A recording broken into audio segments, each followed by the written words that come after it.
ಇನ್ನೊಂದು ಕಡೆ ರವಿ ಅವರ ಒಂದು ಹೇಳಿಕೆ ನಾವು ಗಮನಿಸೋಣ ಇಲ್ಲಿ. ನನ್ನ ಮೇಲೆ ಏನು ಆರೋಪಗಳು ಬಂದಿದೆಯೋ ಇದೆಲ್ಲ ಸುಳ್ಳು, ನಾನು ಇಂಥದ್ದೇನು ಮಾತನಾಡಿಲ್ಲ, ಸುಳ್ಳು ಆರೋಪವನ್ನು ಮಾಡ್ತಾ ಇದ್ದಾರೆ ಅಂತ ಹೇಳಿ ಸಿ ಟಿ ರವಿ ಧರಣಿ ಕೂಡ ಕೂತ್ಕೊಂಡಿದ್ದಾರೆ.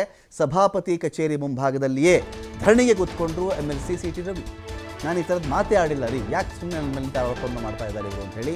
ನನ್ನನ್ನು ಕೊಲೆ ಮಾಡೋಕ್ಕೆ ಬಂದಿದ್ದರು ಇವರೆಲ್ಲರೂ ಕೂಡ, ಕೊಲೆ ಮಾಡಿಬಿಡ್ತಾ ಇದ್ರು, ಕೊಲೆ ಯತ್ನವನ್ನು ಮಾಡಿದ್ದಾರೆ ಅಂಥೇಳಿ ಸಿ ಟಿ ರವಿ ಆರೋಪವನ್ನು ಮಾಡಿದ್ದಾರೆ.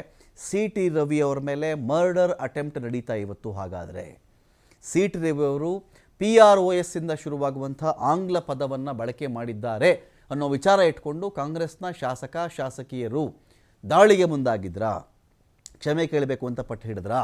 ಇಂಥ ಸಂದರ್ಭದಲ್ಲಿ ರವಿ ಅವರು ಹೇಳ್ತಿರೋದೇನು ಅಂದರೆ, ನನ್ನ ಮರ್ಡರ್ ಆಗಿ ಹೋಗ್ತಾ ಇತ್ತು ಇವತ್ತು, ಕೊಲೆ ಮಾಡೋಕ್ಕೆ ಇವರೆಲ್ಲರೂ ಬಂದಿದ್ದರು ಅಂತ ರವಿ ಅವರು ಹೇಳ್ತಿರೋದು.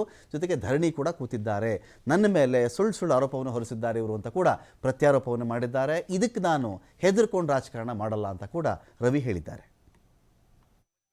ಲಾಂಜಿಗೆ ಹೋಗ್ತಿರೋ ಸಂದರ್ಭದಲ್ಲಿ ಕಿಡಿಗೇಡಿಗಳು ಲಕ್ಷ್ಮೀ ಹೆಬ್ಬಾಳ್ಕರ್ ಅವರ ವಿಷಯವನ್ನು ಇಟ್ಕೊಂಡು ಹೊರಗಡೆ ಬಾ ನೀವು ಕೊಲೆ ಮಾಡ್ತೀವಿ ಅಂತೇಳಿ ಕೊಲೆ ಬೆದರಿಕೆ ಹಾಕಿದ್ದಾರೆ. ಆ ಕೊಲೆ ಬೆದರಿಕೆ ಹಾಕಿದ್ದಲ್ಲೇ ಅವಿಯಾಚ್ಯ ಸಭೆಗಳಿಂದ ತಪ್ಪಿಸಿದ್ದಾರೆ. ಇದೆಲ್ಲದರ ಹಿಂದ್ಗಡೆ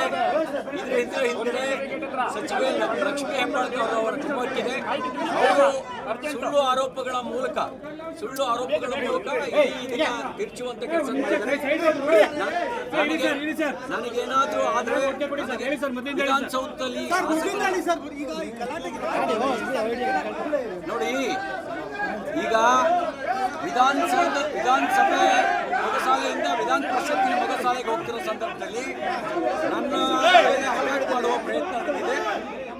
ಲಕ್ಷ್ಮೀ ಹೆಬ್ಬಾಳ್ಕರ್ ಅವರ ಹೆಸರು ಹೇಳ್ಕೊಂಡು ಕೊಲೆ ಮಾಡ್ತೀವಿ ಅಂತ ಹೇಳಿ ಬೆದರಿಕೆ ಹಾಕಿದ್ದಾರೆ. ವಿಧಾನಸೌಧಕ್ಕೆ ಬಂದು ಬೆದರಿಕೆ ಹಾಕ್ತಾರೆ ಅಂತ ಹೇಳಿದ್ರೆ ಶಾಸಕನಿಗೆ ರಕ್ಷಣೆ ಇಲ್ಲ ಅಂದರೆ ಇಲ್ಲಿ ಕಾನೂನು ಸುವ್ಯವಸ್ಥೆ ಇಲ್ಲ.